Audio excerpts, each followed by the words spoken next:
अनंत अनंत भाव भेदथी भरेली भली अनंत अनंत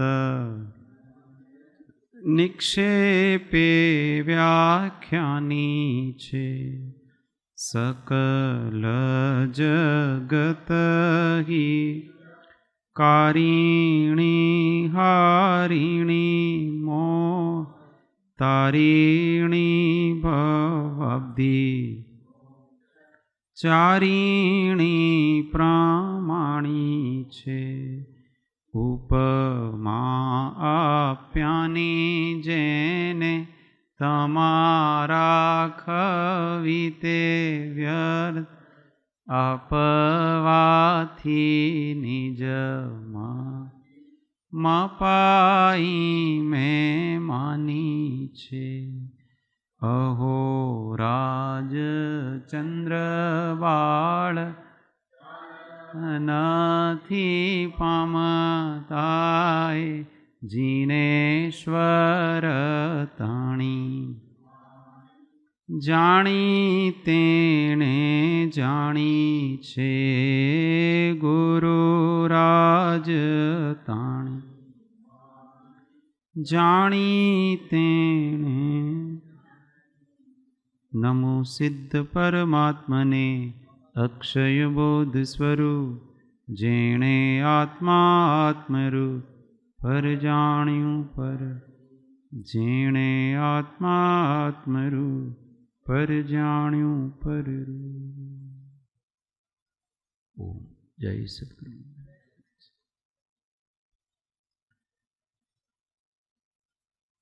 स्वाध्याय श्री समाधि तंत्र गाथा 62। संसार कब तक चलेगा, कि हम संसार में कब तक बंधे रहेंगे, उसको लिए कहते हैं।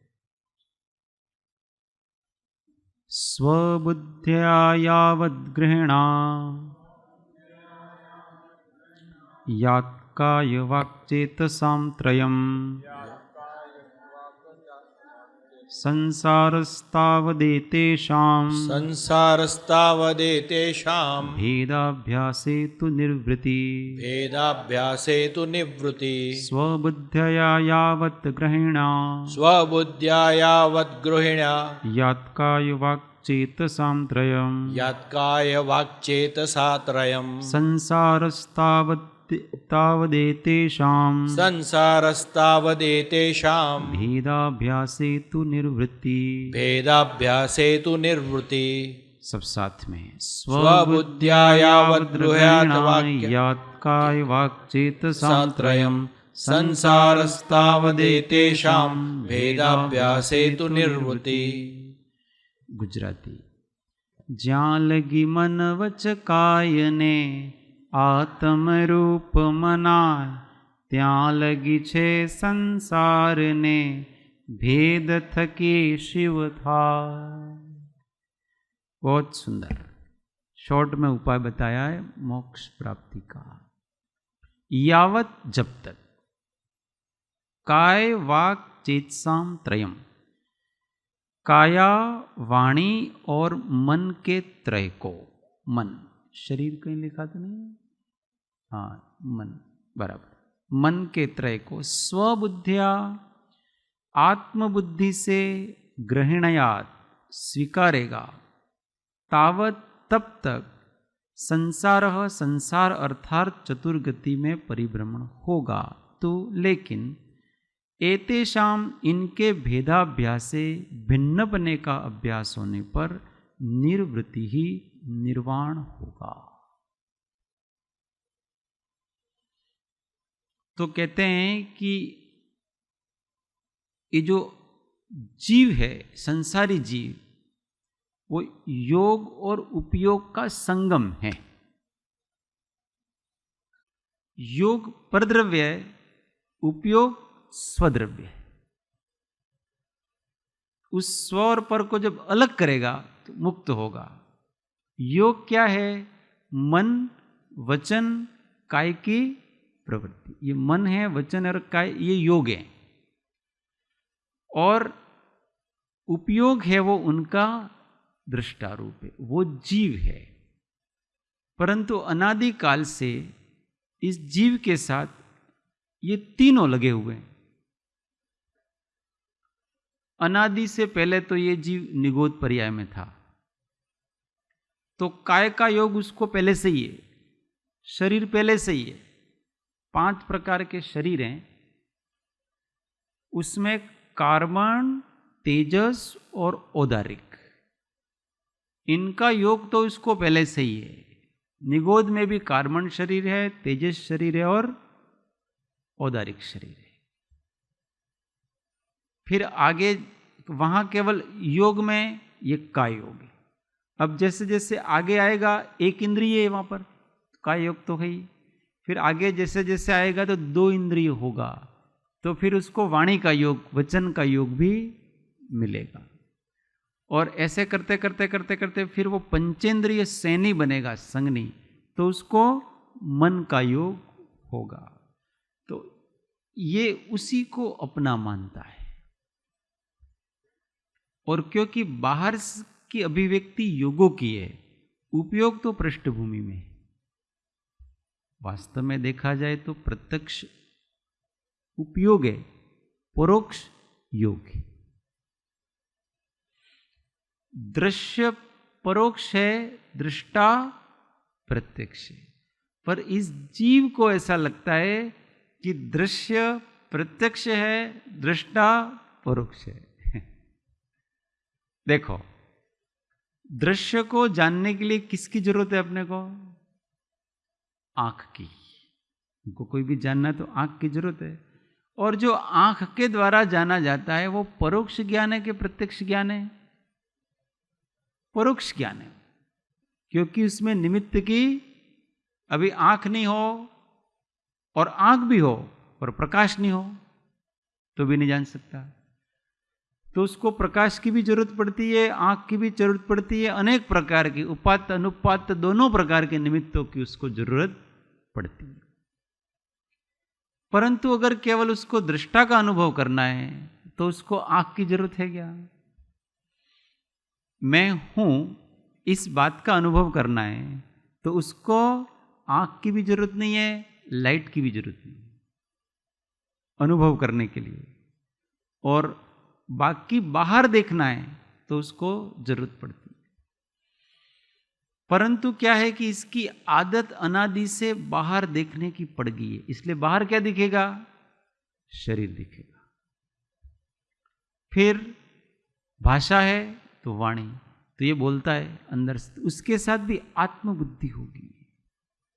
उसको लगता है कि ये जो निकल रहा है वो मैं हूं, मेरे से निकल रहा है।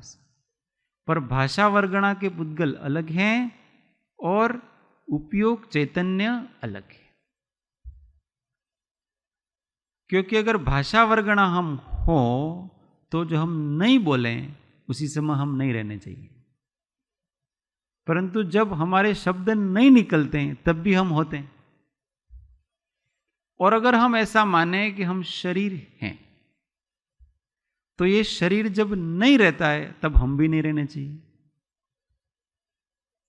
पर ऐसा तो प्रत्यक्ष देखा जाता है कि शरीर नहीं रहता है तब भी हम रहते हैं, शरीर का ज्ञान नहीं रहता है तब भी हम रहते हैं। कब रहते हैं? नींद में। नींद में अपने को ऐसा ज्ञान नहीं होता है कि ये शरीर है, परंतु फिर भी वहां मैं हूं ऐसा ज्ञान है कि नहीं? अपना अध्यास रहता है, शरीर का अध्यास वहां नहीं है गहरी नींद में, सुषुप्ति में, पर अपना अध्यास वहां पर रहता है। इसका मतलब शरीर के बिना भी मैं रहता है, वचन के बिना भी मैं, हम नहीं बोले मौन रहे तो भी अपना अस्तित्व खत्म नहीं हो जाता। इसका मतलब जिसके बिना रहा जाता है वो हम नहीं है, क्योंकि एक क्षण के लिए भी अगर उसका वियोग होता है इसका मतलब वो अपने से अलग था। क्योंकि जो अपना होता है, स्व होता है, इसका कभी वियोग होता नहीं। वो तो हमेशा शाश्वत सनातन रहना चाहिए। इसी तरह से मन को देखो। मन संकल्प विकल्प करता है। जब संकल्प विकल्प न करें तो भी हम रहते हैं। कब रहते हैं? समाधि में। कोई संकल्प विकल्प नहीं है तो भी हम हैं। एक विचार आता है और वो चला जाता है। जब वो विचार आता है तब भी हम रहते हैं, और वो विचार चला जाता है तब भी हम रहते हैं। इसका मतलब विचार से हमारी सत्ता अलग है। परिणति से भी हमारी सत्ता अलग है। क्रोध आ रहा है और जा रहा है, दोनों समय पर हमारी सत्ता रहती है। मान आ रहा है और जा रहा है, और हम रहते हैं। इसका मतलब हम काय रूप भी नहीं है, वचन रूप भी नहीं है, और मन रूप भी नहीं। इन तीनों से परे जो हमेशा बना रहता है, साक्षीभूत है जो, और वो केवल है, करता कुछ नहीं है, हमेशा रहता है। जो करता है बाहर का वो हम नहीं है, जो हमेशा रहता है वो हम है। और रहता तो क्या है? हम रहते हैं। इस प्रकार से जब भेद ज्ञान करेगा तो मन वचन काय से वो अलग पड़ जाएगा, और तब अंदर से एक विशिष्ट प्रकार के आनंद की अनुभूति होती है। उस आनंद में कर्म जल जाते हैं और वहां एक शुद्ध साक्षी रह जाता है। इसको निर्वाण की अवस्था कहते हैं, परमात्मा अवस्था कहते हैं। परमात्मा अवस्था में सबका ज्ञान तो है, परंतु किसी के प्रति विकल्प नहीं है, केवल साक्षीभूत। और जब तक मन में ऐसा कि ये मन मैं हूं, ये वचन मैं हूं, और ये काया मैं हूं, तब तक संसार वहीं के वहीं खड़ा है। क्योंकि कर्ता बुद्धि आएगी, राग द्वेष होंगे, और राग द्वेष से संसार बढ़ेगा। इसलिए अपने को जगत से भेद ज्ञान तो नहीं करना है। किससे भेद ज्ञान करना है? अपने से ही भेद ज्ञान करना है। ये शरीर तक सीमित हो जाओ, इस शरीर से बाहर तो जो है वो बाहर ही है, उससे तो अपने कोई लेना देना ही नहीं है। अब शरीर रहा तो शरीर स्पष्ट पौद्गलिक दिख ही रहा है। शरीर बढ़ रहा है, घट रहा है, हम नहीं बढ़ रहे। हम कहते हैं कि मैं बचपन में 5 साल का था तब ऐसा था, 10 साल का हुआ तो ऐसा हुआ, अभी युवा हुआ तो ऐसा था, ऐसा हुआ। इन सब अवस्थाओं में मैं तो हमेशा था, और ये बदल रहा है। इसका मतलब प्रत्यक्ष ही दिख रहा है। वाणी भी बदल रही है, मन भी बदल रहा है, परंतु मैं तो बदलता नहीं। बस वो मैं है भगवान। मैं वह हूं जो है भगवान, जो मैं हूं वह है भगवान। अंतर यही ऊपरी जा, वे विराग यह राग वितान। भगवान के विषय में इस संसार में ऐसी भ्रांत धारणाएं चल पड़ी हैं कि कोई 7वें आसमान में बैठा होगा। अलग अलग धारणाएं हैं, कोई 7वें आसमान में कहता है, कोई जन्नत में कहता है, कोई हुर्र, क्या अलग अलग प्रकार के नाम है उनके, कहीं बैठा होगा। परंतु ये मैं है वो भगवान। उस मैं को समझा जाए बराबर तो अपने को बहुत सौ कैसे उदाहरण, सबको बनाता है। ऊपर बैठा बैठा सबको बनाता है और बना बना करके यहां पर भेजता है। उनको क्या पड़ी है भाई बना बना करके भेजने की, और फिर सबको मेंटेन करना, इतने को, इसको वहां रखना, इनको नरक में रखना, उसको स्वर्ग में रखना, इसको गधा बनाना, उसको घोड़ा बनाना, उसको इंसान बनाना, उसको अमीर बनाना, उसको गरीब बनाना, किसी को दुखी करना, किसी को सुखी करना। ऐसे उटपटांग काम भगवान क्यों करे? अपन कहते हैं ना, भगवान सब कर रहा है, बस मेरे को तो सुख दे रहा वो भी भगवान, दुख दे रहा वो भी भगवान, तो इतनी क्या पड़ी है भाई भगवान को। चलो सुख तो देता है, मान लिया, दुख क्यों दे? उनको दुखी करने का कोई शौक है? ये जीव सब अपने कर्मों से कर रहा है, अपने कर्मों का फल आ रहा है, और दोष किसको दिया जा रहा है? भगवान को। धृतराष्ट्र के पास कृष्ण जी ने अपना दूध भेजा, अक्रूर जी को भेजा कि उनको समझाना कि पांडवों के साथ अन्याय न करें, अपने पुत्र का मोह छोड़े। तो धृतराष्ट्र ने सुना मत, ने कहा आपके भगवान द्वारिकाधीश बराबर कह रहे हैं, परंतु वो एक बात भूल रहे हैं कि मैं जो पुत्र मोह कर रहा हूं वो भी तो वही करा रहे हैं। मेरा क्या इसमें? वो भी तो वही करा रहे हैं, वही बैठे बैठे सब करते हैं लीला। किसी में राग पैदा कर रहे हैं, किसी में वैराग पैदा कर रहे हैं, सब बैठे बैठे वही करते हैं। और ऐसा करके छूट पड़े हो कि भाई मैं तो नहीं बदल सकता, उनको कहना कि वो आशीर्वाद दें कि मेरा पुत्र मोह चला जाए, ये चला जाए, वो चला जाए। तो ये एक जगत में भ्रांत धारणा चल पड़ी है कि ईश्वर कोई किसी को करता है।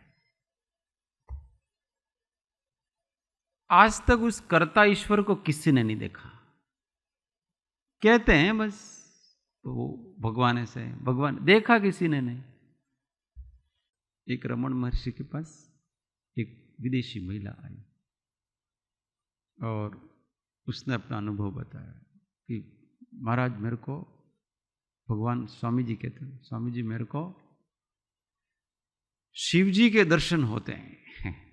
3-4 बार हुए मेरे को शिव जी के दर्शन, महादेव के। तो अच्छी बात है, तो प्रॉब्लम क्या आपकी? दर्शन हुए तो अच्छी बात है। वो ऐसे ही जवाब देते हो। फिर वो कहे समस्या मेरी ये है कि मेरे को बार बार नहीं होते हैं, कभी होते हैं फिर होते ही नहीं है।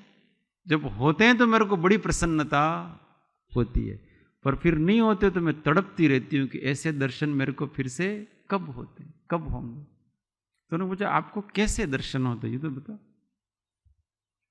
बस ऐसे कैलाश पर्वत पर बैठे हैं और ऐसे मृग चर्म है और साथ में पार्वती जी बैठे हुए हैं और ऊपर गंगा है और इधर उनका वो नंदी है और त्रिशूल हाथ में है, डमरू है, गले में सांप है। ऐसे शिव जी के मेरे को दर्शन होते हैं। तो उन्होंने कहा कि किसको दर्शन होते हैं? पहले तो पूछा भगवान नित्य है कि अनित्य है? भगवान नित्य है, शाश्वत है। ठीक, अच्छी बात, बहुत अच्छी बात। तो भगवान के दर्शन किसको होते हैं? किसको हुए? मेरे को। तो आपको भगवान तो दर्शन देकर के चले गए और आप रह गए। भगवान तो दर्शन दे करके चले गए और आप रह गए। बोलो नित्य भगवान हुए कि आप हुए? तो भगवान के दर्शन जिसमें होते हैं वो बड़ा कि वो आके चला जाता है वो बड़ा? बड़ा कौन? ये तुम जो दृष्टा है ना वो शाश्वत है। वो तो एक दृश्य था, आपके दृष्टा के पटल पे उभरा और चला गया क्योंकि तुमने ऐसी कल्पना कर रखी है। हमने भगवान की अलग अलग प्रकार से कल्पना कर रखी। ये छोटे बच्चों को समझाने के लिए योगियों ने, महापुरुषों ने ऐसे रूप बनाए अलग अलग प्रकार। ये बहुत प्राथमिक एलकेजी वालों के लिए है। ब्रह्मांड, विष्णु ने महेश, एलकेजी वालों के लिए सारी चीजें। उनको कोई आकार ही चाहिए और कोई चाहिए नहीं। तो उनको कहा कि ये दृष्टा है ना वो नित्य, तुम नित्य हो इसलिए तुम महादेव हो। वो जो आता जाता है वो तो केवल तुम्हारी कल्पना है। एक बार उनको प्रश्न पूछा कि भगवान ने ये सबको क्यों बनाया? तो उनको, तुमको किसने कहा कि ये सब भगवान ने बनाया? नहीं नहीं, ऐसा हम सुनते हैं। ऐसा नहीं है, बात उल्टी है। इंसान ने भगवान को बनाया है। भगवान ने इंसान को नहीं बनाया। तो क्या महाराज समझ में नहीं आई बात। भगवान की कल्पना कौन कर रहा है ये बताओ? इंसान ही तो कर रहा है। आपने अपना भगवान क्रिएट किया है। सबने अपने अपने भगवान बनाए अंदर। कोई डमरू वाला बनाता है, कोई बांसुरी वाला बनाता है, कोई सांप के फण वाला बनाता है, कोई क्या बनाता है। सबने अपने अपनी कल्पनाएं कर रखी हैं। और वो भगवान, तो बताओ इंसान ने भगवान बनाया कि भगवान ने इंसान को बनाया? बात तो आपकी सही लगती है। सोचने के लिए तैयारी नहीं है व्यक्ति कि वास्तविक भगवान है क्या। और एक बात ऐसी दृढ़ बैठ गई है दिमाग में लोगों के कि कुछ भी किए बगैर कुछ होता नहीं। और ये मानसिकता शुरुआत से भरी जाती है अपने। डरा डरा के पहले देखो, छोटे बच्चों को कहते हैं कि पाप का काम मत करना। क्यों नहीं करना? भगवान देख रहे हैं ऊपर और वो पाप का दंड देंगे। और वो बच्चे के दिमाग में मानसिकता धीमे धीमे धीमे धीमे धीमे से बढ़ती है। फिर बाद में उसको ये बताया जाएगा कि भाई भगवान कोई करता हरता नहीं है, वो तो अपने शुद्ध स्वभाव में स्थित हैं, सब परमात्मा, ये शुद्ध है वो परमात्मा है। तो कि नहीं, आपकी बात नहीं। मेरे को बचपन से आप यही कहते आ रहे हो कि वो ऊपर बैठा बैठा सब करा रहा है, हम तो कुछ करने वाले ही नहीं है।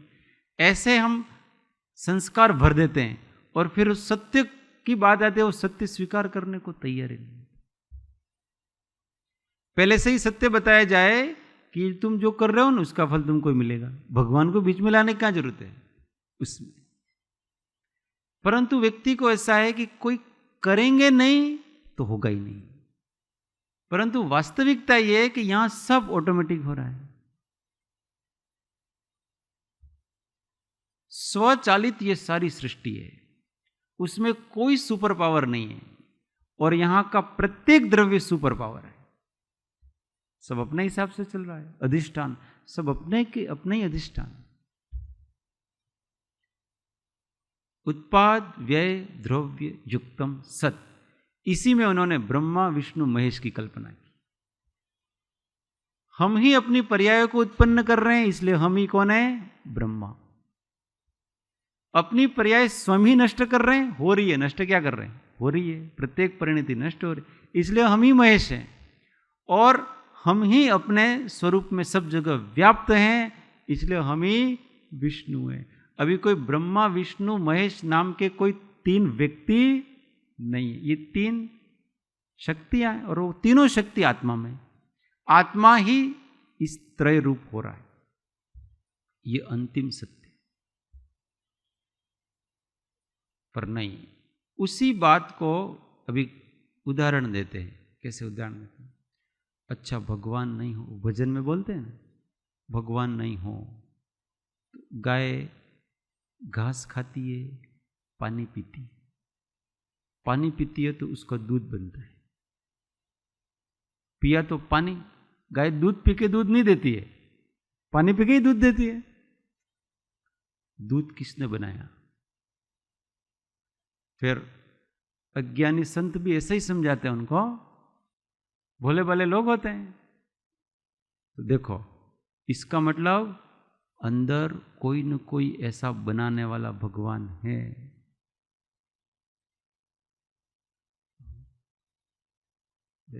स्वचालित हो रहा है सब। इसको किसने? ये भगवान सब करते, तो भगवान ने किए। तो ऐसे ऐसे भोले भाले लोगों को समझाए, देखो अंदर कोई न कोई इसका मतलब करने वाला है। इसने पानी पिया, दूध निकला, इसका मतलब अंदर कन्वर्ट करने वाला कोई न कोई है। वो शक्ति होनी ही चाहिए। परंतु विवेकी उसी से सिद्ध करेगा कि कोई करने वाला नहीं।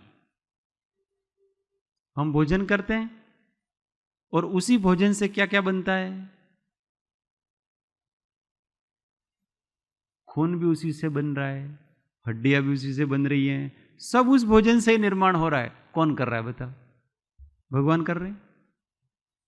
इस शरीर का निर्माण भगवान ने किया कि हमने किया? बताओ। अपने ही नाम कर्म ने किया है। उसको कर्म का विज्ञान पता नहीं है, इसलिए वो सब भगवान के नाम से डाल देते हैं। हमारे अज्ञान भगवान को पैदा करता है। हमारे अज्ञान ने ऐसे सृष्टिकर्ता को पैदा किया हुआ है, क्योंकि हमको विज्ञान पता नहीं है कि ये सब हो कैसे रहा है, इसलिए वो अज्ञान के डाल देते हैं। कहीं खबर न थी, ये खबर न पड़े नहीं भगवान, जिसकी हमको कुछ पता नहीं है वो भगवान के नाम पर अपन तो भगवान जानते हैं, भगवान ने किया होगा। ये अपना अज्ञान बोल रहा है। और ज्ञान होने के बाद तो सब कुछ पारदर्शी कांच की तरह स्पष्ट हो जाता है कि ये है, ये है, इसका कर्ता ये, इसका प्रत्येक कारण का कार्य है। न कोई एक द्रव्य दूसरे द्रव्य का न करता है, न हरता है, न धरता है। ये बेसिक बातें हैं सब।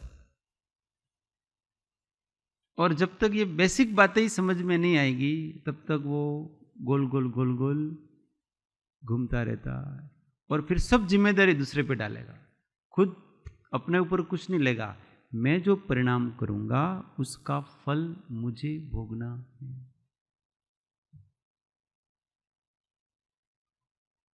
ऐसी वस्तु व्यवस्था को जो जान लेता है वो मुक्त हो जाता है,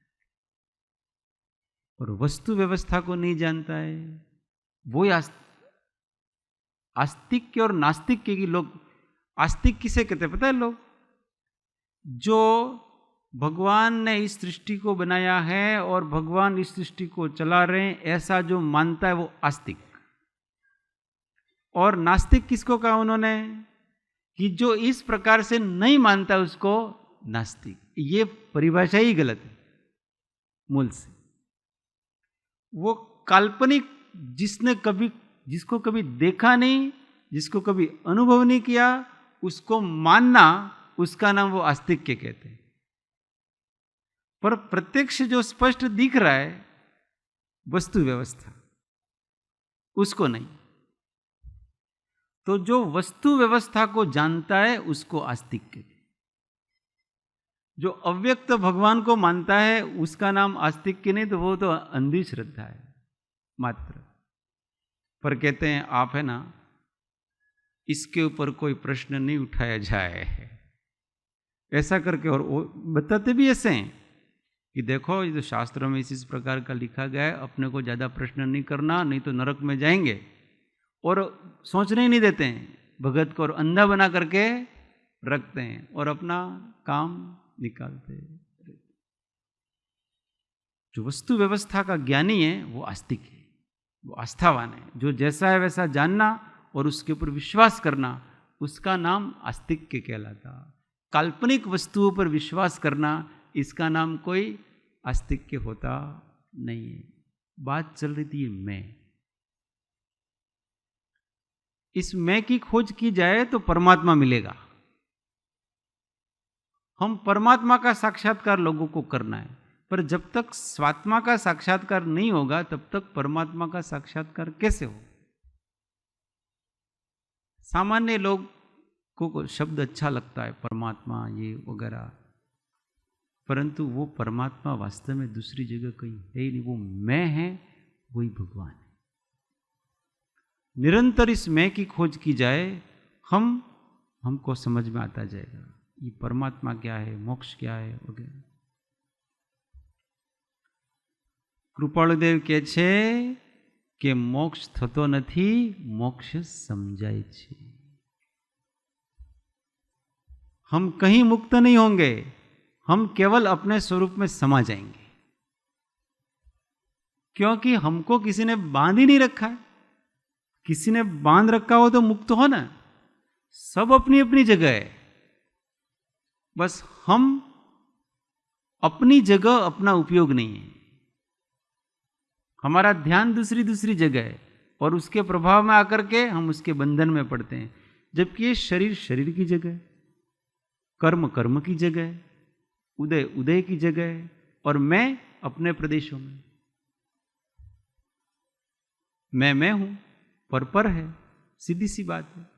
इतना जान लो तो ये बंधन का एहसास ही नहीं होगा। बंधन का एहसास होता है वो पर के प्रभाव में आ जाने से। ऐसा भेद ज्ञान करना कि ये जो मन है वो मैं नहीं हूँ, वचन है वो मैं नहीं हूँ, और ये काया है वो भी मैं नहीं हूँ। ये जो मैं हूँ वो ही मैं हूँ जो मन वचन काया से अलग है। वो मैं करते करते करते करते करते वो सच्चे मैं पे पहुंच जाओगे। अभी अपने को क्या हुआ है कि ये मैं हूं, ये मैं हूं, और मैं विचार कर रहा हूं वो मैं हूं। अपने को जो आवेश संस्कार आते हैं ना, वो मैं हूं ऐसा लगता है। संस्कारों में मैंपना कर रखा है, विचारों में मैंपना कर रखा है, मेरे ऐसे विचार है। विचार आते जाते हैं, आपके कैसे हो गए? और फिर संस्कारों में मैं क्रोधी हूं, जो મને તમારે વધારે મારા સાથે છેડછાડ नहीं करवानी हो, मारो गुस्सो તમે જોયો નથી। क्या कर रहा? मेरा गुस्सा। गुस्से के साथ उसका एकात्म भाव है। अब गुस्सा वो नहीं है, वो शांत परमात्मा है, पर उसको लगता है कि ये क्रोध है वो मैं हूं, ये मान है वो मैं हूं, इसलिए तो उसका पोषण करता है। ये लोभ है वो मैं हूं, इसलिए तो लोभ का पोषण करता है। परंतु इन विकारों में से एक भी वो नहीं है। इन सबके पार जाकर के जो अपने साक्षीभूत चैतन्य को देखेगा, तब समझ में कि ये है भगवान, और वहां कोई दूसरा भगवान नहीं है। वहां कोई करता नहीं है, हरता नहीं है, धरता नहीं है। सब ब्रह्मा विष्णु मय सब अंदर समाये हुए, अलग से कोई नहीं है। सारी सृष्टि इधर दर्पण की तरफ प्रतिफलित होगी। तब जो जैसा है वैसा साक्षात्कार हो जाएगा। इसको अद्वैत कहते हैं। क्या कहते हैं?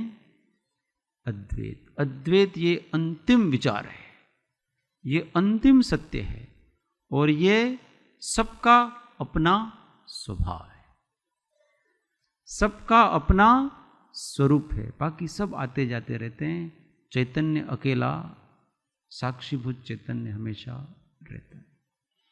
और अपन ये सुन करके अपने को लगता है कि ये बहुत बड़ी बड़ी बातें हैं, आप इस सत्य ने, सनातन ने, साक्षी ने, ये ने, बड़ी बड़ी बातें हमारे समझ। ये शब्द बड़े बड़े हैं, इसके भाव बहुत सरल है। क्योंकि यहां हमारी तो बात हो रही है ना, वो जो कहा जा रहा है कि भगवत स्वरूप तो वो हमें मानने को तैयार है।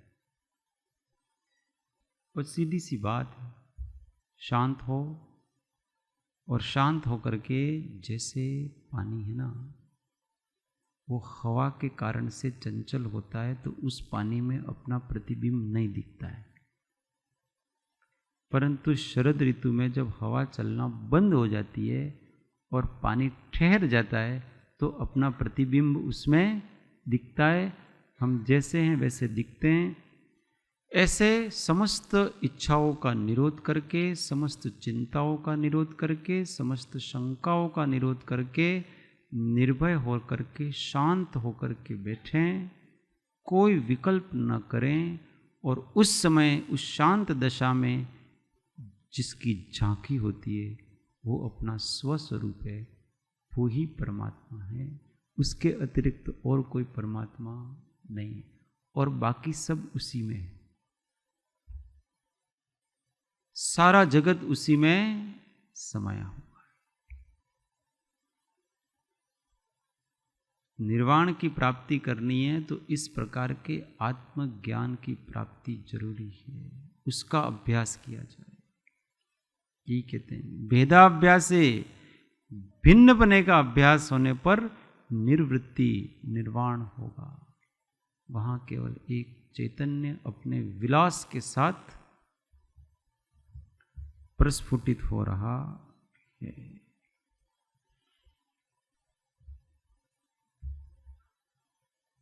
आगे अपन अब इसको उदाहरण के द्वारा समझाते हैं। 10 मिनट और दृष्टांत देते हैं। गाथा संख्या 63, 64, 65, 66 एक ही है, इसलिए सबको एक साथ ले लेंगे। घने वस्त्रे यथात्मानं घने वस्त्रे यथात्मानं न घनं मन्यते तथा न घनं मन्यते तथा घने स्वदेहेऽप्यात्मानं घने स्वदेहे अप्यात्मानं न घनं मन्यते बुध न घनं मन्यते बुधः जीर्णे वस्त्रे यथात्मानं जीर्णे वस्त्रे यथात्मानं न जीर्णं मन्यते तथा न जीर्णं मन्यते तथा जीर्णे स्वदेहेऽप्यात्मानं जीर्णे स्वदेहे अप्यात्मानं न जीर्णं मन्यते बुध न जीर्णं मन्यते बुधः नष्टे वस्त्रे यथात्मानं न नष्टं मन्यते तथा न नष्टं मन्यते तथा नष्टे वस्त्रे यथात्मानं नष्टे वस्त्रे यथात्मानं न नष्टं मन्यते तथा न नष्टं मन्यते यथा नष्टे स्वदेहेऽप्यात्मानं न नष्टं मन्यते बुध रक्ते वस्त्रे यथात्मानं रक्ते न रक्तं मन्यते तथा रक्ते स्वदेहेऽप्यात्मानं न रक्तं मन्यते बुध ગુજરાતીમાં ચારો ગાથાઓ બોલીએ. સ્થૂલ વસ્ત્રથી જે રીતે સ્થૂલ ગણે ન શરીર પુષ્ટ દેહથી જ્ઞાનીજન પુષ્ટ ન માને જીવ જીર્ણ વસ્ત્રથી જે રીતે જીર્ણ ગણે ન શરીર જીર્ણ દેહથી જ્ઞાનીજન જીર્ણ ન માને વસ્ત્રનાશથી જે રીતે નષ્ટ ન ગણે શરીર દેહનાશથી જ્ઞાનીજન નષ્ટ ન રક્તવસ્ત્રથી જે દિશ रक्त गणे न शरीर रक्त देहथी ज्ञानीजन रक्त न माने जी. बहुत सुंदर.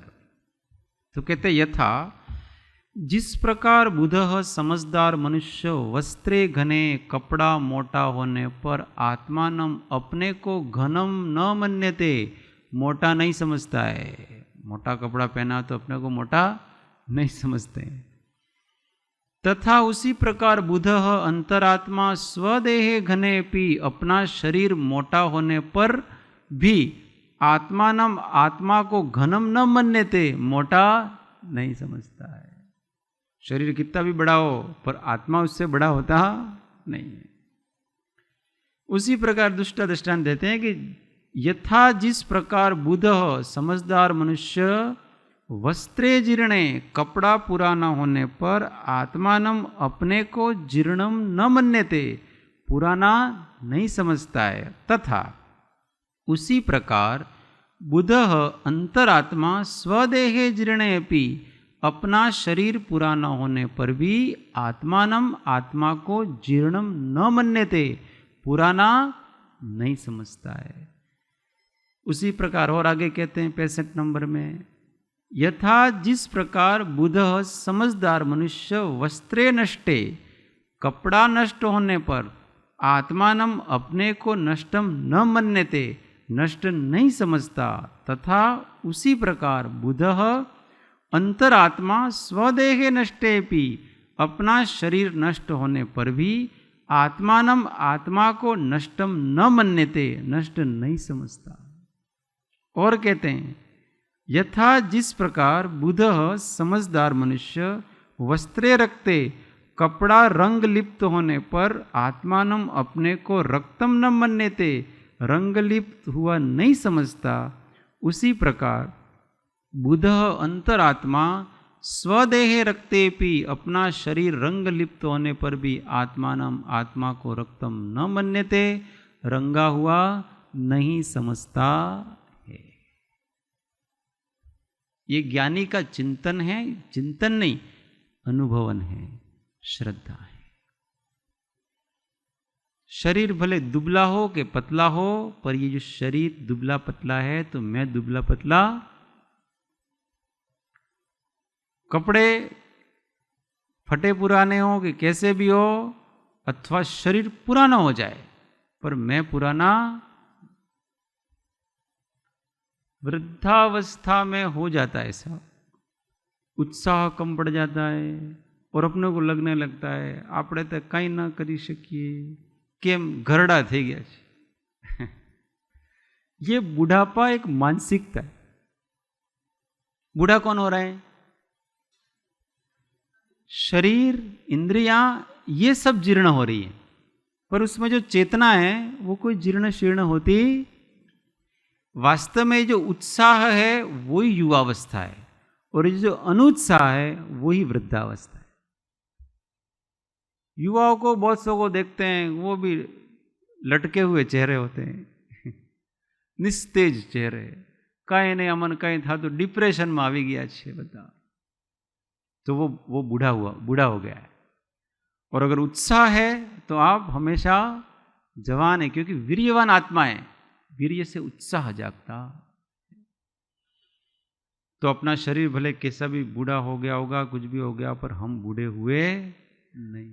शेर बूढ़ा होता है तब भी वो शेर ही रहता है, कोई आसपास नहीं आता है उसके, क्योंकि वो अपने आप को बूढ़ा मानता ही नहीं। हम शेरी हैं। पुराना होने पर तो रंग जमता है। कोई पुराना होता है तो मैच्योर होता है, उसमें एक विशिष्ट प्रकार की वयस्कता आती है, मैच्योरिटी आती है उसमें। तो जैसे जैसे हमारी उम्र बढ़ेगी तो अनुभव बढ़ेंगे, तो हमारे अंदर एक परिपक्वता आती है, तो हमारा उत्साह और बढ़ता है। जिसके पास बहुत से अनुभव हो, ज्ञान हो, उसका उत्साह बना रहता है। पर यह तो जैसे जैसे बड़ा होता है उत्साह कम होता है। जैसे जैसे ज्ञान आएगा कॉन्फिडेंस बढ़ेगा। भले इंद्रिया ऐसा कहते हैं ना, वो कहना नहीं चाहिए पर कहते पुरानी वाइन बहुत चढ़ती है उसका असर बहुत होता है। हाँ, तो जैसे जैसे हम उम्र बढ़ेगी ना, अपना आत्मविश्वास बढ़ता है, व्यक्तित्व बढ़ता है, सब बढ़ता है, खिलापन। तो इससे तो अपना उत्साह बढ़ना चाहिए, ढीला नहीं होना। अगर आत्मविश्वास हो तो अपन बूढ़ापा मानसिकता है, इसके कारण से जवान लोग अपने पास नहीं आते।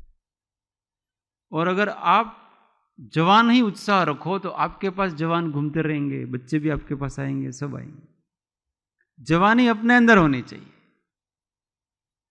भले 100 साल का व्यक्ति है पर उसकी मानसिकता युवा जैसी है, तो उसके आसपास वैसे ही लोग उत्साह। वस्त्र के नाश होने से जैसे अपने को नाश नहीं मानता, ऐसे देह के नाश होने से वो अपने को नाश मानता नहीं। सबसे बड़ा भय है तो वो है मृत्यु का भय, जो कि है ही नहीं,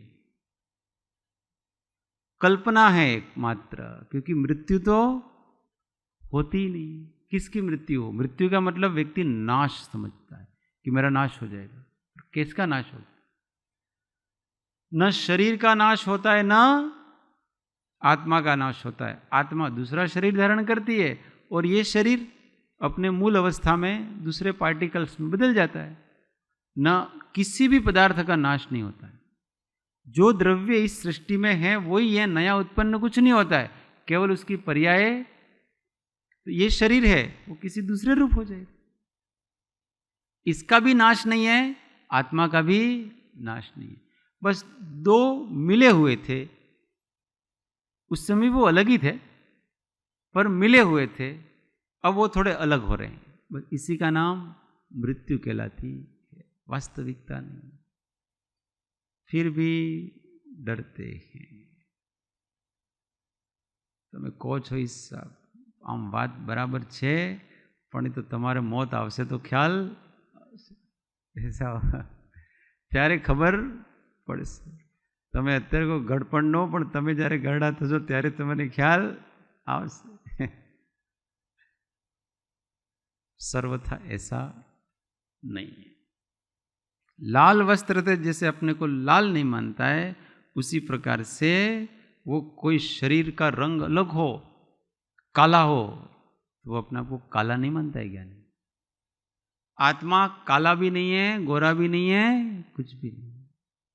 यहाँ तो कभी गोरापना और चेहरे पे कोई दाग लग जाओ, वो कालो पड़ी क्यों भाई। वो ठंड सहन करेंगे पर धूप में नहीं बैठेंगे। बहुत से ऐसे होता हो, महिलाओं को हमने देखा है, हम छोटे थे तो हमारे वो बुआएं वगैरह वो तो धूप में नहीं बैठे। क्यों? काला पड़ जाता है चेहरा। अपने बस वो मैं हूं ऐसा लगता है। बाल हैं, थोड़ा सा भी इधर उधर हो गया ना,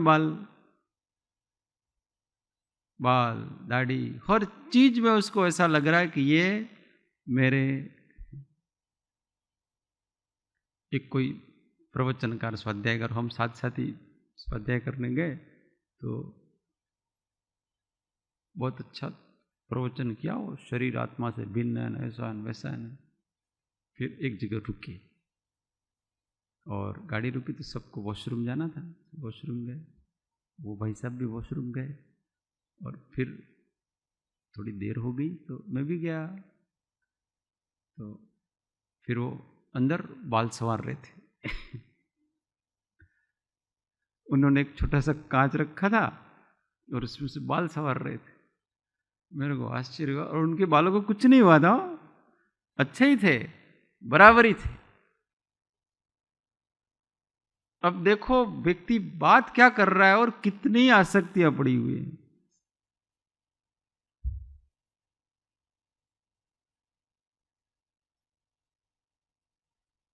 कितना बार बार कांच में देखना, बार बार ये सब चीजें क्या देखा? देहाध्यास। मैं कैसा लग रहा हूं। बस ये आजकल ये बहुत फोटो का आ गया है ना, बात बात में हम फोटो खींचते हैं, ये करते हैं, ये भी देहाध्यास बढ़ाता है। ये शरीर मैं हूं ऐसा वो बढ़ाता है बार बार। फिर अपन देखते तो अच्छा ये मेरा फोटो अच्छा आया है, ये खराब है, इसको डिलीट कर दिया जाए, ये रखा जाए। तो आप कहां वहां हो तो बताओ। आप ये उसको आप में मानते हो, आप तो ये भी नहीं मैं और इसको अपना मानते हो, फिर इसकी प्रतिकृति को भी अपना मानते हो, इसकी जो डुप्लीकेट कॉपी है उसको भी अपना मानते हैं। कितना अधिक देहाध्यास बढ़ जाता है। तो जो भी देहाध्यास बढ़ाएं उन सब वस्तुओं से अपन दूर रहें, नेचुरल रहें।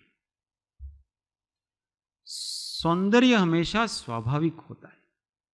डुप्लीकेट ब्यूटी पार्लर में जाने से जो सौंदर्य होता है वो सौंदर्य नहीं होता।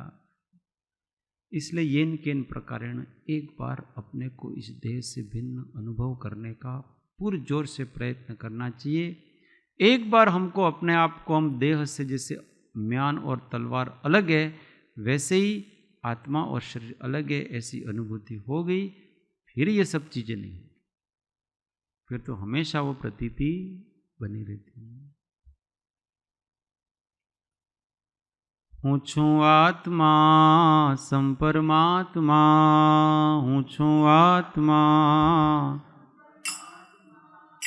हूँ तो आनंदनु आनंदनु आनंदनु धाम, हूँ तो आनंदनु आनंद, हूँ तो आनंदनु आनंदनु आनंदनु धाम, हूँ तो आनंदनु, हूँ छूँ आत्मा संपरमात्मा, हूँ छूँ देह मारो नहीं हूँ पण देहनो नहीं, देह मारो नहीं, देह मारो नहीं हूँ पण देहनो नहीं, देह मारो नहीं।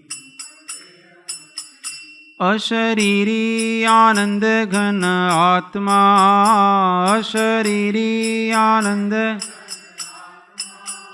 अशरीरी आनंद घन आत्मा, अशरीरी आनंद घन, હું છું આત્મા સંપરમાત્મા, હું છું આત્મા સંપરમાત્મા, હું છું આત્મા સંપરમાત્મા, હું છું આત્મા બોલો શ્રી મહાવીર સ્વામી, શ્રી પંચ પરમેષ્ઠી परम कृपालु सद्गुरु सब संतन की शुद्ध आत्मदेव की जय। ओ